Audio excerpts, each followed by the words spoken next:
see right now, without LeBron, Lakers are struggling.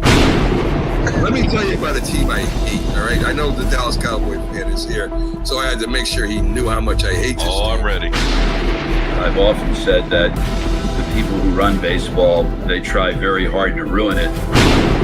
I'm from Brooklyn. I don't have a problem saying it to his face. Oh, I'm from Brooklyn. Hey, get any.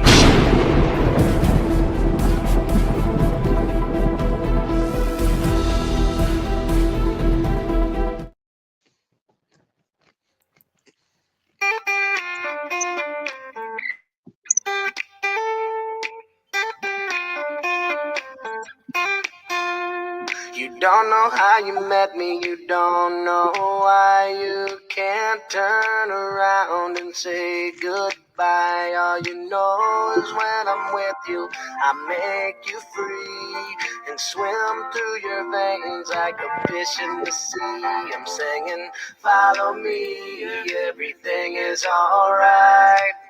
I'll be the one to tuck you in at night. That's right. Follow us, folks. Follow us right through your hump day as you are tuned into Northeast Professional Sports on Northeast Streaming Sports Roku channel.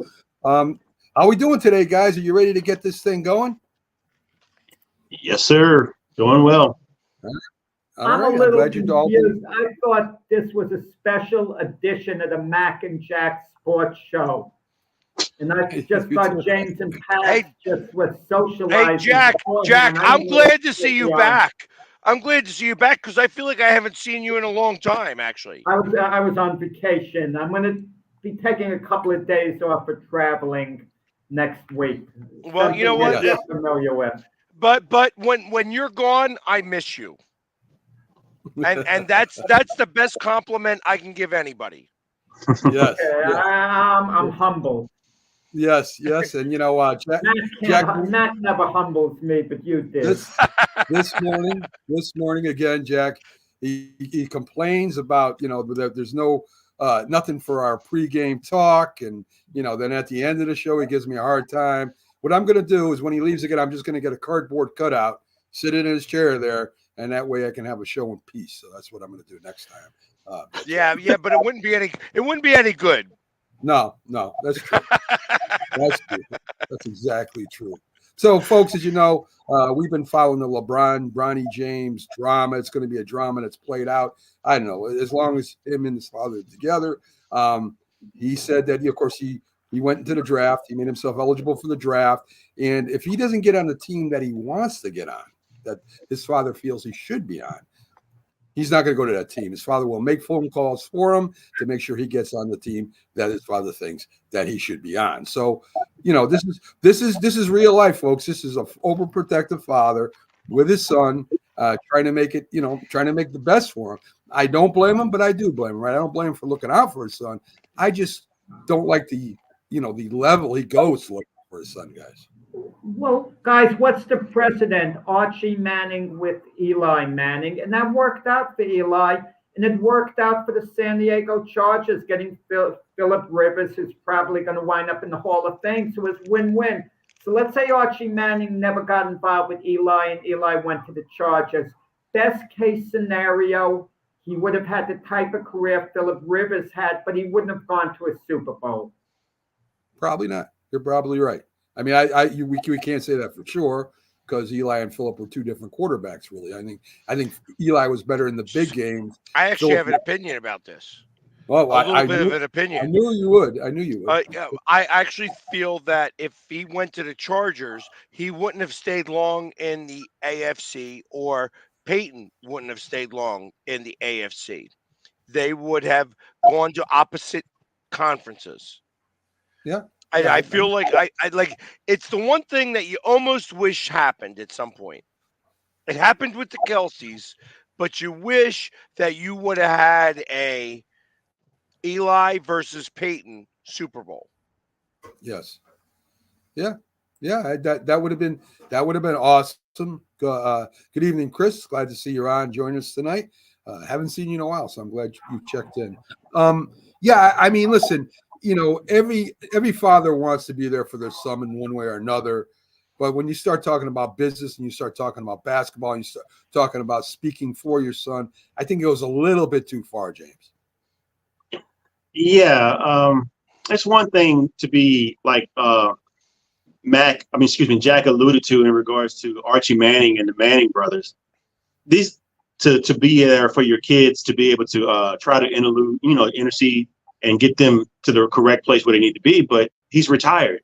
LeBron is actually still playing the game, and he has a lot more power. So, and it doesn't help when you look at the situation like LeVar Ball with the Ball brothers and how he interceded with his kids. He just really wanted to make sure he got his kids in the situation. He didn't. I mean, obviously, he said he wanted them to be drafted in certain places, but he didn't have that much power. LeBron has a lot more power than a LeVar Ball, and it makes it look a little bit.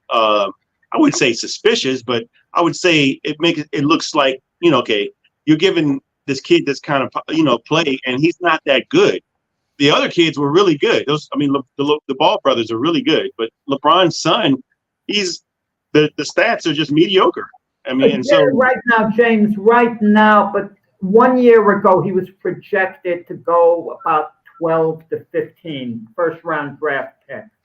Okay, so keep that in mind. It's not like he never, got to a high place. Well, I would say also that given his health condition, maybe you can say that maybe that played a role in this situation and not playing as much as he could have, having a full off season. But I would say that why not play another year in college versus, like Max said, they're trying to make sure they have all the options open and get him in the situation to play. If he doesn't get where he wants, he's probably going to go back to college. Let me ask you this. LeBron's short list, does it expand beyond the LA Lakers for Bronny to go to? And if he has a short list of a few other teams, would it be a coach like Coach Pop, who I get the feeling LeBron likes a lot, is very fond of, is developing young talent? You pair Bronny with Wembanyama. I'm tongue-tied now. But you have a young team where he could play, get in the rotation, get his minutes in. I think LeBron would be okay with Bronny playing 15 to 18 minutes the first year, and take the progressive steps. See, this is where it gets kind of funny, doesn't it? I mean, because ultimately, if Detroit, the Pistons, take Bronny because they know that by taking Bronny, you could possibly get LeBron. And they're the worst team in the league with possibly, I feel like they're going to wind up with the third pick anyways because the lottery always works for the teams it needs to. Maybe Pags. Guys, let me ask you this. If a team takes Bronny, a team picking in the top 10, and they take Bronny, they make it so obvious they're only doing it to get LeBron. Let's be honest about it. If it's already number 16, they could say, yeah, he has potential, and maybe we can buy in with a big argument. Maybe we can buy in. But let's say a team like the Pistons going third overall, they're not going to take Bronny. If they do, it's so obvious. That's like legal tampering. Well, you know what? I feel like that the Sixers could take Bronny and with their first pick and the 26th pick in the draft, and he would be a great 12th man. Well, I don't know. I really don't know because he really hasn't played that much. It's hard to form an opinion on somebody because he was out because of injury. I just know he'll have to go to a team that can develop him, whether that's the Spurs or whether it's whatever team he goes to. He's going to need a lot of development. He might have to go down in the G League. I don't know if he will or not, but he might. No, he's not going down in the G League. LeBron is going to dictate that he's going to play. That's the problem. That's the problem here. That's why he wants him to be an early draft pick. This is this is all like orchestrated here a little bit. Yeah. And you could say this one way or another, but I feel like LeBron would prefer a team pick him early in the draft. Like, I wouldn't be surprised if OKC picks him in the draft, because I'd be willing to bet that LeBron will go to OKC, and OKC's got a strong enough team and enough draft picks early enough to go ahead and be able to make a move, to be able to do that, to win a championship right away. And I'd be willing to bet that that's actually more likely than even the Lakers or any other team grabbing him. I mean, that's a possibility. It's a possibility. Well, talking about basketball and teams, and a team that might be in a lot of trouble, the Milwaukee Bucks. Giannis gets hurt, ACL. They say it's similar to what Durant had. They kept him out a whole year. So the Knicks in third right now. Bucks hurt, and they could move into second if they continue winning, and the Bucks continue losing. Wait, Mac. You forget who the Bucks coach is, Doc Rivers. He'll figure this out for Milwaukee. He'll figure this out. Yes, he will. He will. I did forget about that. Hi, Chris. How you doing tonight? Let's track back a little bit. Giannis's injury, he avoided major injury. Right. His Achilles is intact, but he does have a calf strain. So I mean, that obviously that can still be a lingering issue, but he should be out for 3 games, no more or less, give or take. But how will that affect him when he comes back? He depends on exploding, right? He explodes to the basket. If he's injured like that, he's not going to be able to do that as well as he did. So he'll have to rely more maybe on his outside shot, getting under the basket, making some easy layups or dunks. But he's not going to be able to take it out from the foul line and just explode to the basket like he used to if this injury is that bad. So, I'll be honest with you. I don't think they're going to do well anyway, simply because of their coach. Yeah, I agree with that. There are a handful of great players, and Giannis heads the list. That his franchise is scared that he's going to leave. Okay, to a lesser extent, the 76ers have that with Joel Embiid. All their moves going forward, the Sixers are going to be, to keep Joel Embiid happy, really, so he doesn't go anywhere. And that's what Milwaukee's thinking in terms of Giannis. They thought getting him a star in Damian Lillard would make them, instant championship contenders. You want to know how to keep Giannis? You want to know how to keep Giannis? Sign his brother for 2 years longer. I mean, let's be for real. No. Anyway, Giannis goes, that team will pick up his brother if Milwaukee cuts him. Yeah, well, you know what? Sign him for real money. A little bit of real money. Enough money to be able to... money that Giannis would make. Give to his brother. You're out of your mind. Giving Giannis's brother a big, fat contract. Money that Giannis would make. Money that Giannis would make. You do that.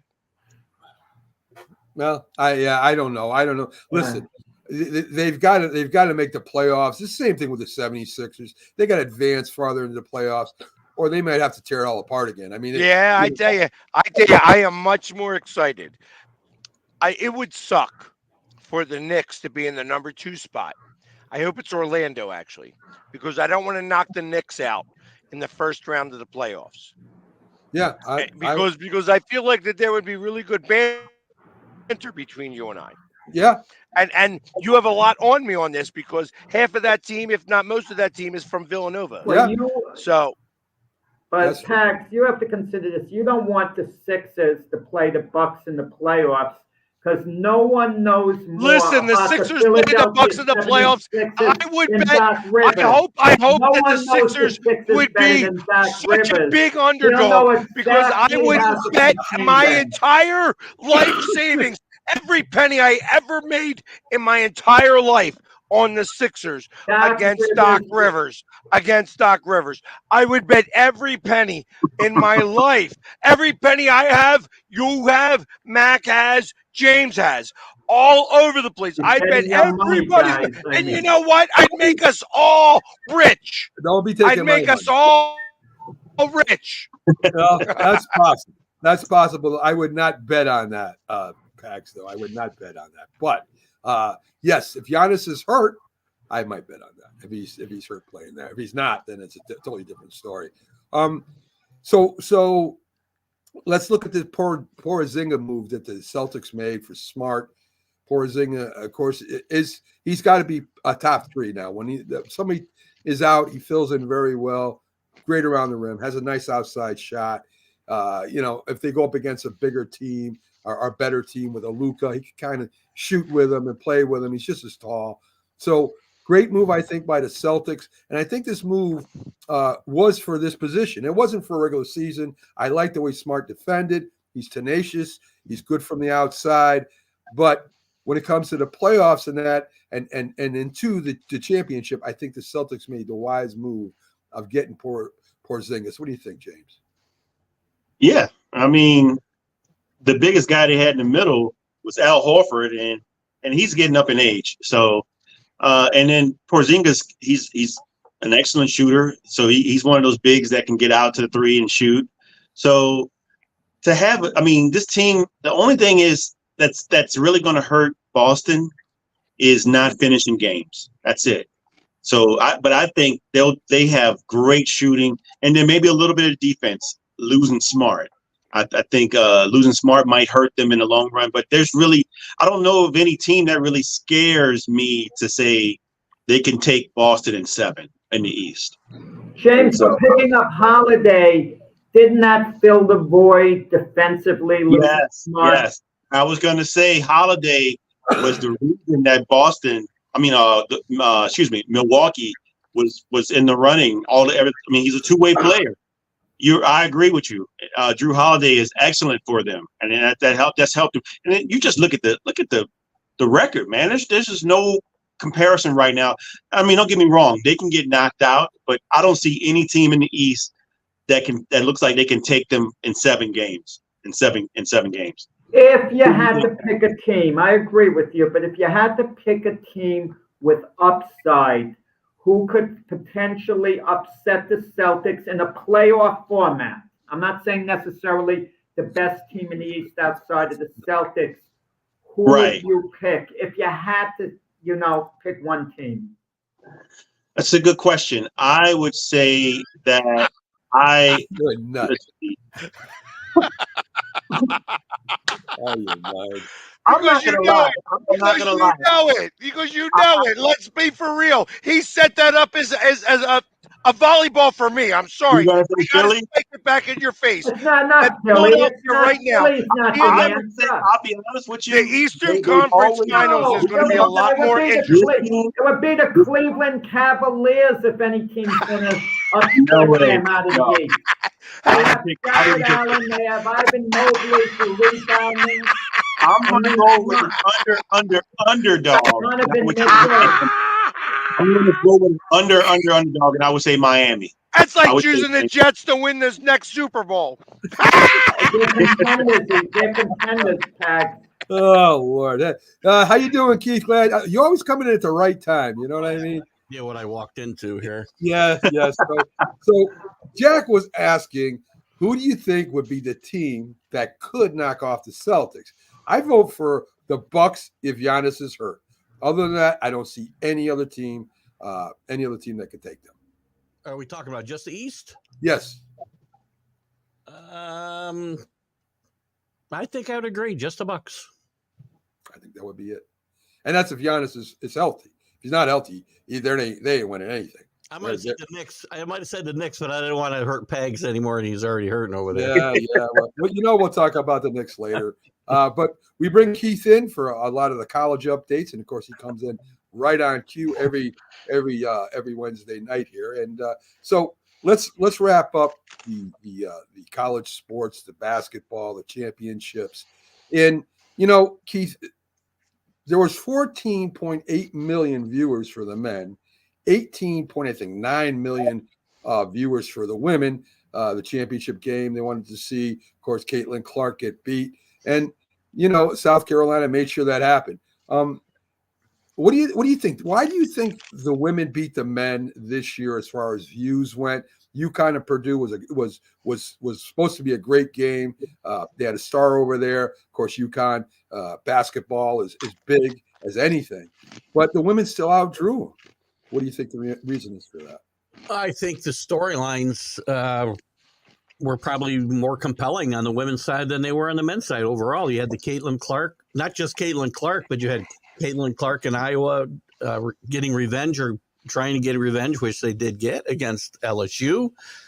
You had Caitlin Clark then against UConn, who she wanted to go there badly, and Gino never recruited her.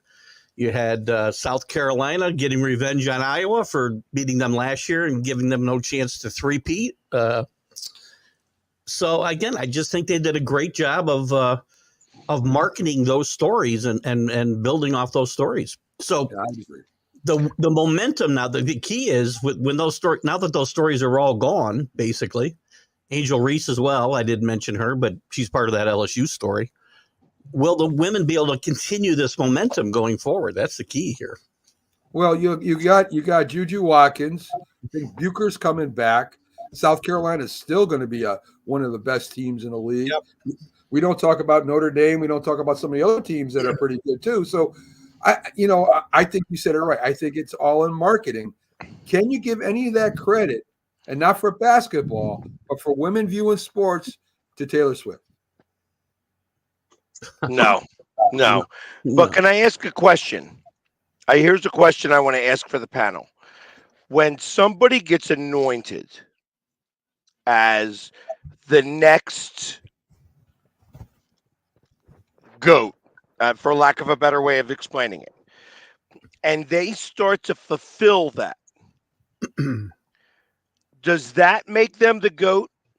Or the fact that they actually have the ability to do it as often as they do make them the GOAT? And it's weird to be able to explain it that way, because LeBron, from the moment that he stepped on a basketball court, has had this crown of being the king. And it's only now in the conversation that we talk about the greatest of the greats be against him. Like, oh, Michael Jordan's the GOAT. Kobe Bryant's the GOAT. All of the very few names. So truth of the matter is that Kobe Bryant didn't grow up with that. Michael Jordan didn't grow up with that. But LeBron did. Did that change some of the dynamic a little bit? And because that she is getting it, because she gets a lot of hate right now, and I'm putting this back to women, because she's getting a tremendous amount of hate right now, which I kind of believe that we saw the same thing with LeBron. Yeah. That's a good point. We do build people up to knock them down anyway. That's what we do in this country anyway with our sports. Mac does that to me on our show all the time. So, yeah, I think there's something to that. There's one thing with Caitlin Clark, though. Can you be the GOAT without ever winning a title? No. Right. Yeah. Right. We're going to say that Michael Jordan sucked before he won a title? I didn't say sucked. Would he be considered the greatest ever if he never won a title? I don't think so. So then now we're talking about LeBron with Cleveland the first time, where he brought the team by himself. Listen, you have in South Carolina 7 women who were 5-star recruits. Yep. In Iowa, they were 4 and 3-star recruits. They got lucky. I asked this question on my podcast. Is it the coach that made Caitlin Clark, or was it Caitlin Clark who made the coach? Because that's a real question too. I guess we'll find out when she gets to the WNBA. And I will emphasize W, please. People got to stop bringing up NBA rumors because it's not going to happen. And we'll find out what Iowa does as well. Dawn Staley's a great coach and been a great coach at South Carolina for a long time. people forget you talk about 5-star recruits, but she lost the entire starting 5 from her team from last year as well, and still got back to the mountaintop. So, they don't get enough credit. I mean, I think they partly felt a little bit pushed aside here in the Caitlin Clark spotlight to South Carolina. So they had a lot to play for on Sunday. And again, that's where I believe this is where the Jay Wright comes into play. Keith, do you think Jay Wright is actually the guy who built Villanova to make that guy? Do you think Caitlin Clark accepts the offer with Ice Cube with the big 3 for $5 million? I mean, why not? I mean, I think I might take the $5 million to spend what they play 10 games in the summertime. I don't know what it is. I think it's only like 10 games. Why not? And she's still in the WNBA. Will play. So to Pags' point, I think, because you were breaking up, Pags, I think you were talking about Jay Wright's the way he put together Villanova teams, and part of the I think momentum the women have built is because the players are there longer than the men are as a rule, and you get to build an identity, and people start to follow you, and can do that for multiple years, not just 1 year at a time. And, you got a bunch of one and dones. And Jay Wright was very successful on the men's side with that. He didn't go get 5-star recruits. I think that's what Pegs was getting at, getting every third word. But it's very true. That's what he did. He built those teams off of 3- and 4-star recruits who would stay there 4 years.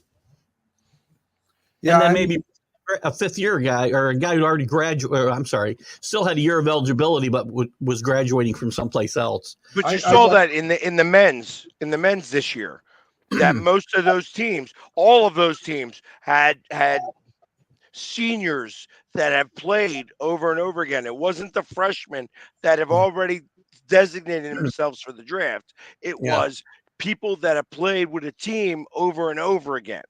Yeah. I agree. 2 things. One, we talk. Everybody zones in on Caitlin Clark, and she lost the game. Nobody's talking about the South Carolina head coach, first Black coach and female coach in history to go perfect, win a championship. You just did. But I'm talking about in the media. This is not a big story, and it should be a huge story. I mean, it's only been done once before with the UConn women. So it's not something that happens every other year. I mean, this is a big story. And second, does Caitlin Clark live up to expectations in the WNBA? She'll be playing women now. Good basketball players. Some of the greatest basketball players of all time, women's basketball players of all time. How will she hold up against that, especially in her first year? Be a lot of pressure on her, a lot to live up to for sure. She's going to be the first pick. We know that. I mean, how's she not going to be? And I think that's Indiana. And quite frankly, I don't know how good or bad they were last year. I'm assuming not very good if they got the first pick, obviously. I think she's got a chance to do well. It all depends on whether she crumbles. You'll find out what she's made out of. I think mentally as well as physically. This first year or two, with all the pressure that will be on her. I think she can be, and one of the few women that I know very well and followed and liked her game a lot was Sue Bird. And I wonder if you might follow in that type of, that's a lot. Those are big shoes to fill, by the way. She was a great player. But she might be that type of player in the WNBA.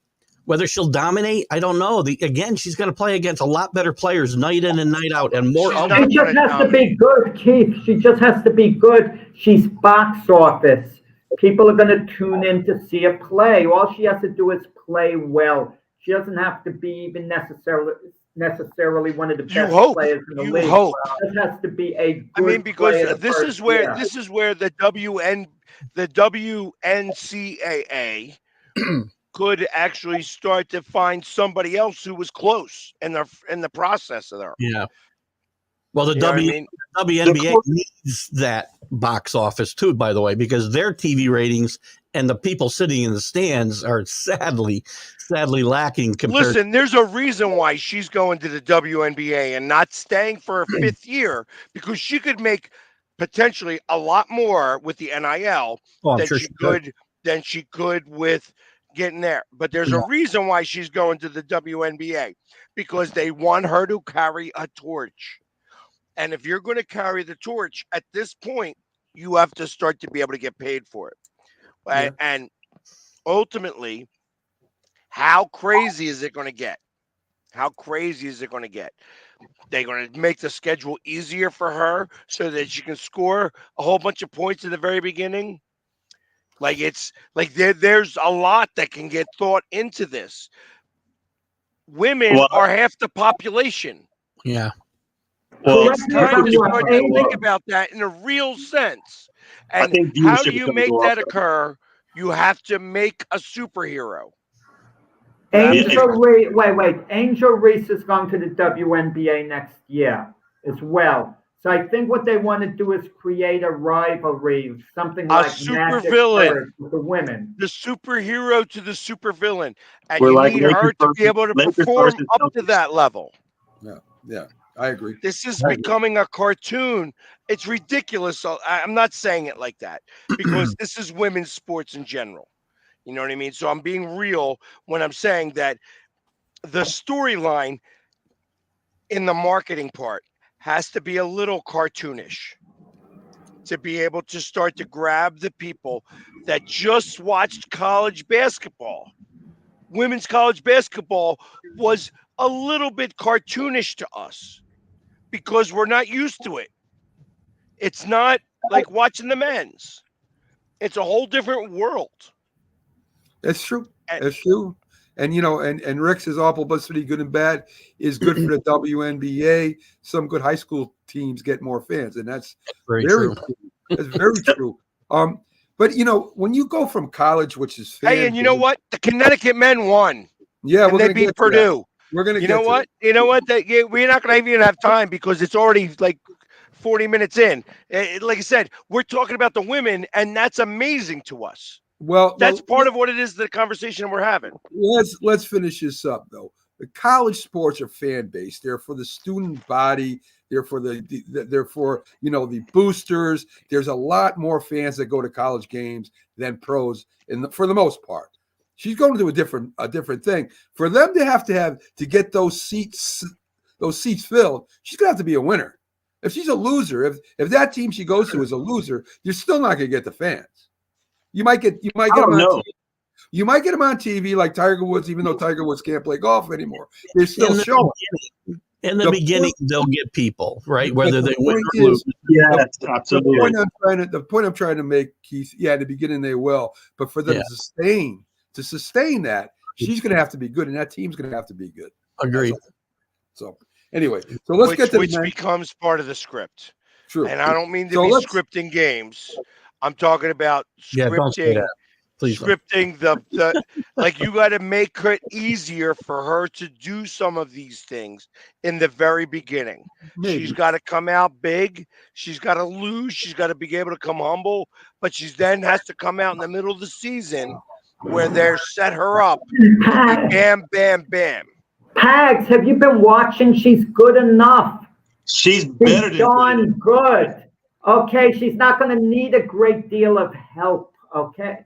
I mean, the burden's going to be on the other team to double team her to throw her off a game. If you just leave her alone and she goes one-on-one, she's going to be outstanding.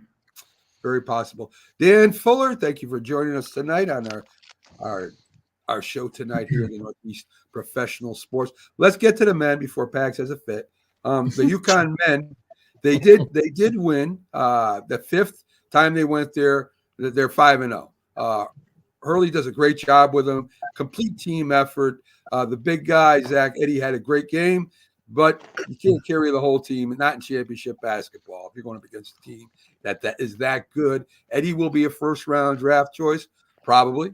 His game will kind of carry over to the NBA. He'll be the old-time center on the post, blocking, making shots from the inside, dunking. But he will not be successful in NBA because he's going to have to guard very talented athletic centers, and he won't be able to do that. He's not athletic enough. But I think he'll be a good player. Let's put it that way. You know, he showed more athleticism in the Final Four than I gave him credit for, especially in the final. He made some really, because he was playing against a very athletic center in Klingen, and I thought he scored 37 points. It's not his fault that this Purdue team went down. They just ran into a much better team, and I think there'll be a place for him in the NBA. I don't think he's going to be a superstar, believe me. I think there's a place for him. Yeah. He'll struggle against a lot of these players, obviously, but I do think there's a place for him, and I don't know, he's like a good kid. And Keith, there's a reason why he got 37. Play for him, Keith. What are you talking about? They weren't double teaming him. They weren't triple teaming him. They took their guards out. They pretty much lived with the points he's going to make, and they knew they couldn't win just with him. So that was part of the strategy going. Guys, he was worn out. The rest of the Purdue team counted on Edey heavily. Okay, you had no leadership outside of him. Their whole strategy, the other players dumped the ball into Edey. In all game, you get tired as it goes along. He was getting no help. Didn't it seem very eerie how the defense of the Connecticut men were very similar to the Connecticut women? I feel like they practiced together. I swear to God, I feel like that they absolutely practiced together. They felt that if they stopped the guy from Purdue, the tall guy from Purdue, that they were going to win the game. And that the women said if they stopped Caitlin Clark, they're going to do it. And it was literally the exact same defense, rotated a little bit, obviously, because you had – but I feel like they practiced together. I swear to God, I feel like they did. It was very eerie how the defenses were the same. They've been doing that for years since Jim Calhoun was there. You know, they've been doing that. But I'm saying they had the same idea. It worked for the men. It didn't work for the women. It came close. Very close. Very close. It came close. I mean, you know, the pressure. But see, against Eddie, they really didn't put pressure on him like they did Calvin Clark. They really didn't. They let him have his points. They just made sure that nobody else teamed up to beat him. That was their defense. And go ahead, get your 37. You know, that's fine. You're not going to win with 37 points. So anyway, really interesting. You know, UConn almost did it again. They almost had two teams in the championship. That would have been something else. In baseball, Wakefield passed away. Of course, we know Tim Wakefield. His wife died 6 months later. I think from the same cause. I think it was cancer. Both of them had cancer, if I'm not mistaken. They both had cancers. I think different forms, but they both had cancer. Yeah. And their daughter threw out the first pitch. You know, and to Jason Varitek, the captain, kind of a legend there in Boston. And, you know, Boston gave him a big hug, gave her a big hug. Boston fans are great. They really are. I mean, I don't like them when they're playing the Yankees. I don't like. I love how you rolled your eyes there, Keith. I love how you rolled your eyes there. I'm going to catch that. I'm going to download this and catch that roll because that was amazing. Yes. But I mean, listen. I mean, it's a reflex. It's a reflex. They did do that. They made her feel at home. She threw out the first pitch. Not bad either. I don't know if it was a knuckleball or not, but she did throw out the first pitch. And you know, good for them. They lost 7-1. And as Pags pointed out, and I've pointed out in the past, when you have a celebration about somebody, normally you lose. You normally lose that game. So it happens a lot. I don't know why. But anyway, good for Boston. Jack, you sound great on mute. Next to Hoyt Wilhelm, would you say Tim Wakefield is the greatest knuckleball pitcher in Major League history? Phil Niekro. Phil Niekro, right. Phil Niekro. Yeah, I was thinking of, yeah. Yes. But he's up there, the top 5, sure. And although it was never called a knuckleball, I'd have to put a Jamie in the mix in there, Jamie Moyer. Moyer? No, not it. I wouldn't say that. A 64 mile per hour fastball is not a fastball. I'm telling you. So Phil Niekro threw more than a knuckleball. Right. So Tim Wakefield didn't really throw much more than a knuckleball. I was around during the Phil Niekro era.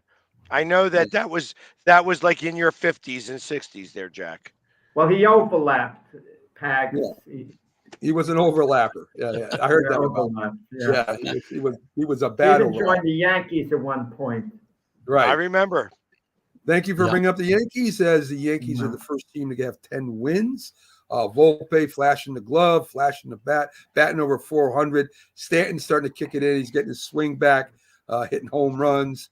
And, of course, Pags loves talking about the Yankees with us because he has a Yankee show on his Facebook page. So I do have a Yankee show on my Facebook page, and I do? pay attention to it enough to realize that, listen, so do the Pirates.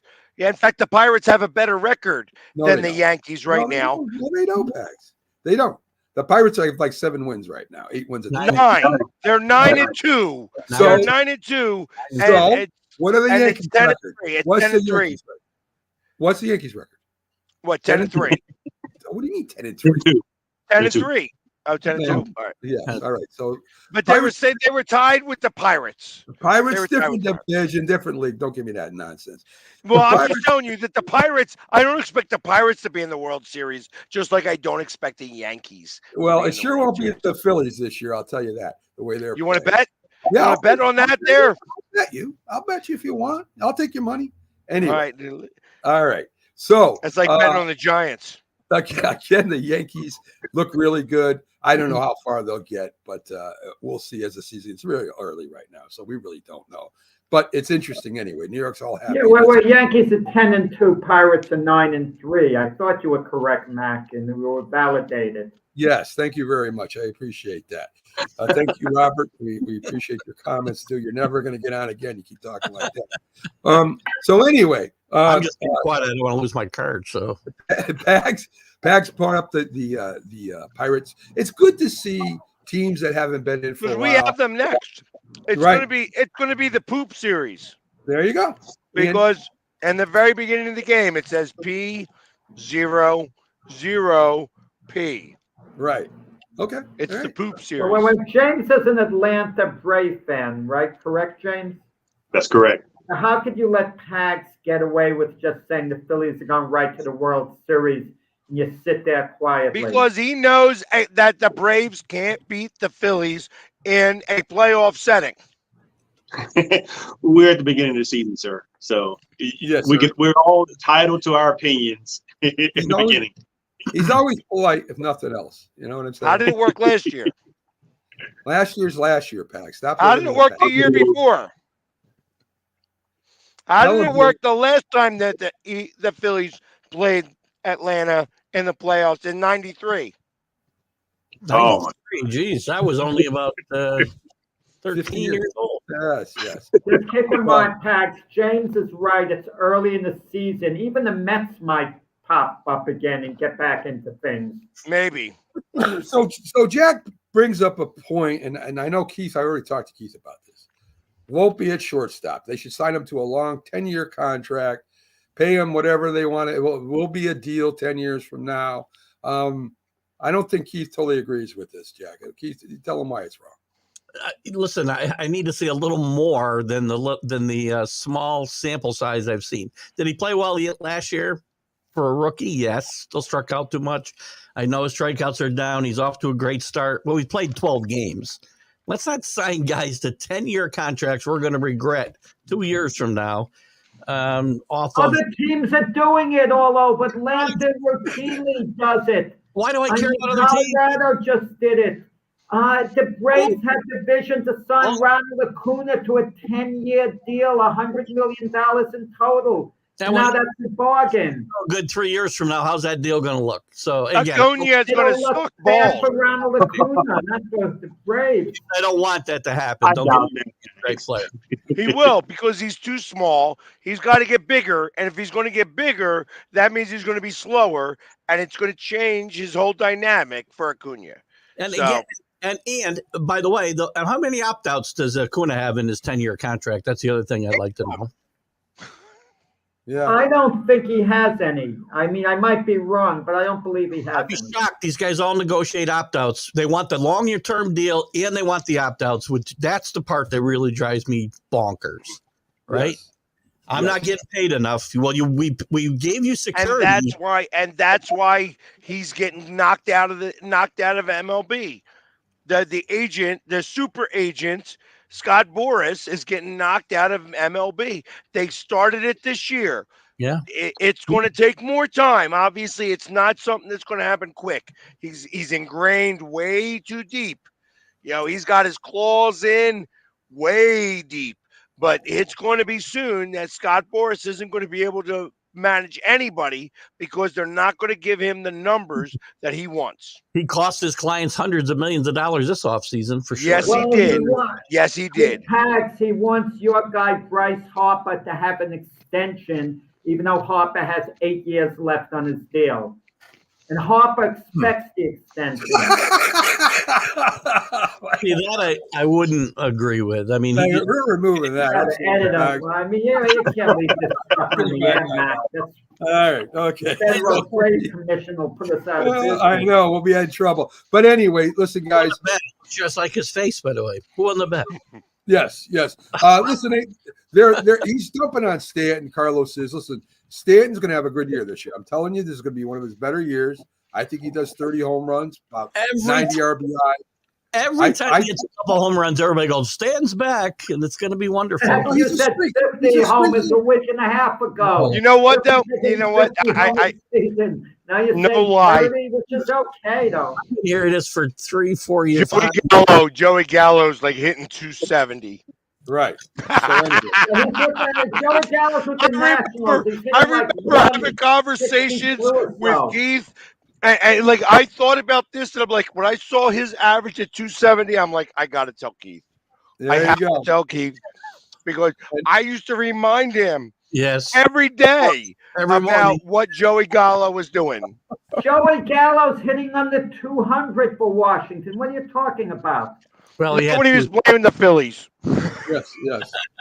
So he was higher. He was higher than that. He might be under 200 with the Washington Nationals now, but he was at 270 at some point, and I had to let Keith know that he was that good. James, they caught us. We have you as James, but he is Randy Moss. Really, he is. We do have Randy Moss come on. I don't think that's what he was referring to. By the way, I thought he was talking about James.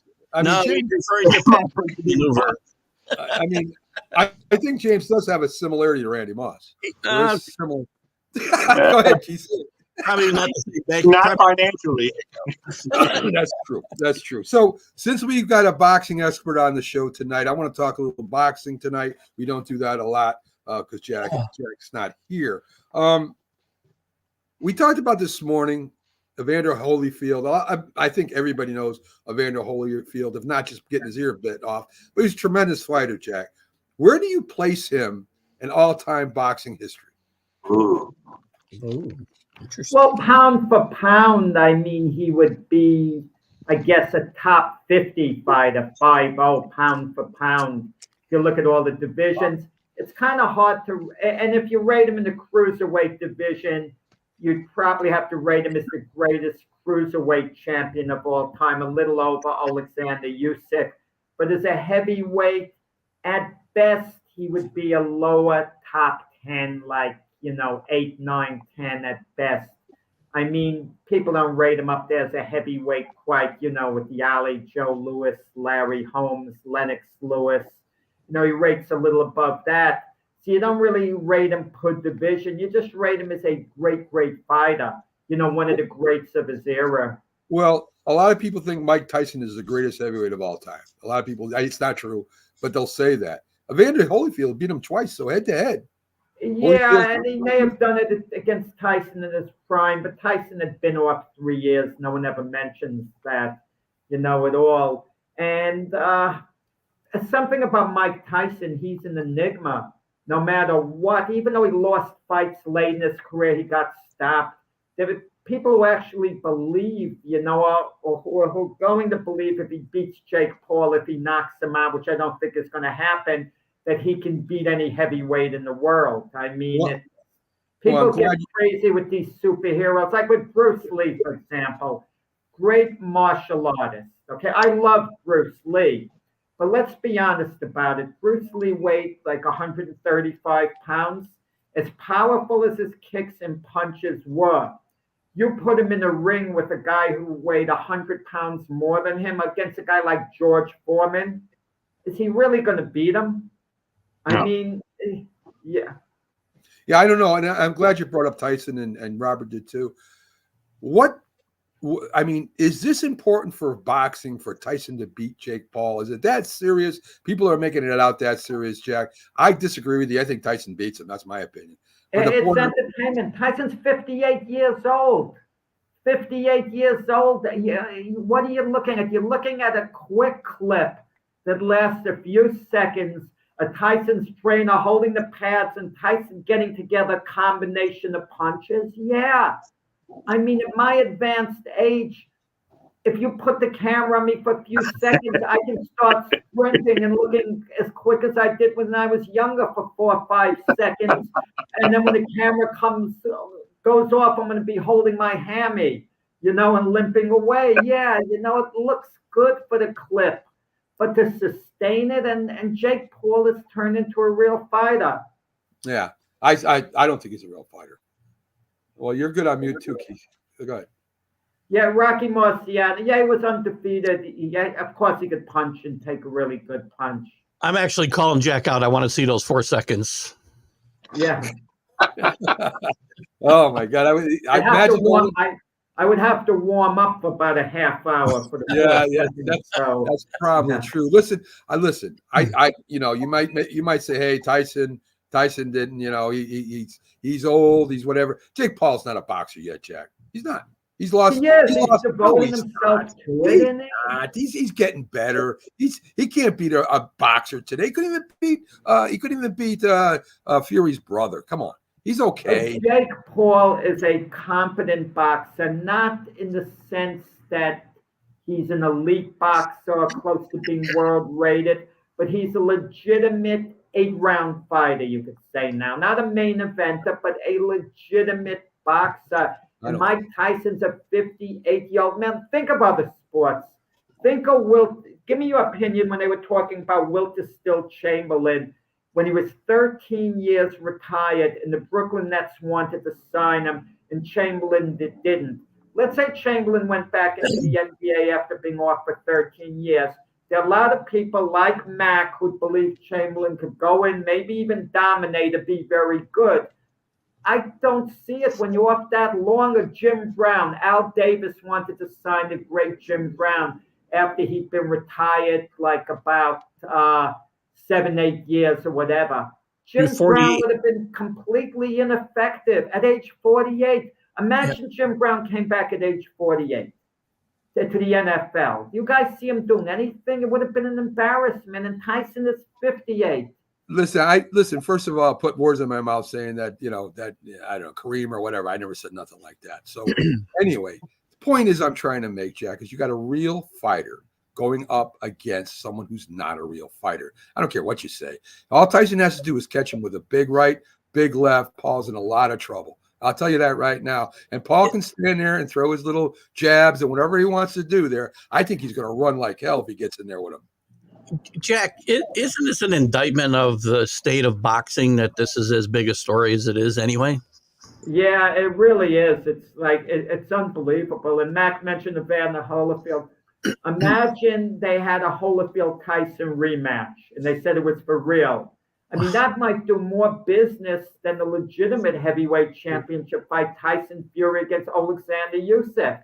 It's insane, but you're living in a new era, guys, in which it's an era of entertainment. And I've kind of changed with the times. I don't live in the past, the good old days, the way we used to do stuff. I realize, especially the young fans, this is their thing, the YouTubers, social media, more power to them. It hasn't crossed over into regular sports like the NFL, Major League Baseball, but it's storylines. We're talking a little while ago about Caitlin Clark, and I mentioned Angel Reese.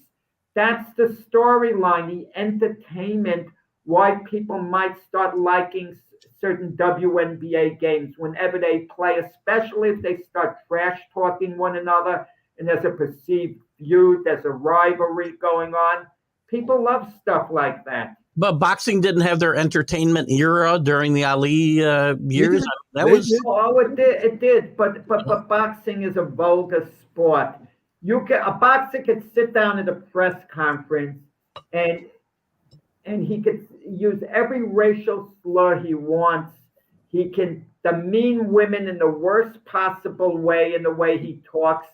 And the worst that'll happen, they'll slap him on the wrist with a tiny fine and the fight goes on. Imagine doing that at the Super Bowl press conference. One of the players before the Super Bowl just goes off and says the meanest things you could possibly say. He's going to get suspended. There's going to be such an uproar. He wouldn't be allowed to play in the Super Bowl. And that includes Patrick Mahomes. Even the marquee guys would get suspended. Okay, but in boxing, the fight goes on. I got a question, Jack. So you're saying that Tyson is over the hill, which he is. I agree. But he still was a skilled fighter. You don't think that, like, just going to, for instance, to the previous fight with Anthony Joshua versus Francis Ngannou. Yeah. Two different fighters, but he took him out with true pugilist skills. I mean, he actually knocked him out. Like he was so wide open, he didn't have anything for him. And you don't think that Tyson, even with as slow as he is, as eroded as his skills are, I mean, as his speed is, the power that he has, you don't think he has enough, especially with the peekaboo style, that he would have enough to not knock Jake out? Because it's possible. I mean, it's not beyond the comprehension. But Ngannou, believe it or not, isn't as skillful as Jake Paul. Believe it or not, he had this great martial arts background. Okay, and consider this. Jake Paul has built his reputation on beating all the elite, many elite martial artists, UFC guys, MMA guys. Think of that. They're not. They were the line guys. Jack, they were retired. They were old. They weren't elite at the time he fought him. Nate Diaz was, active, still good.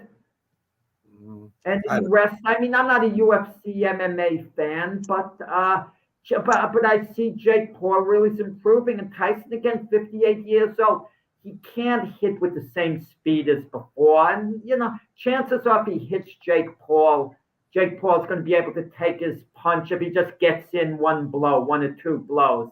People think automatically, well, if Tyson lands a punch, he's going to knock him out. We heard the same nonsense when they talked about Muhammad Ali when he was in his prime, 1966 against Wilt Chamberlain, 1966, 1967.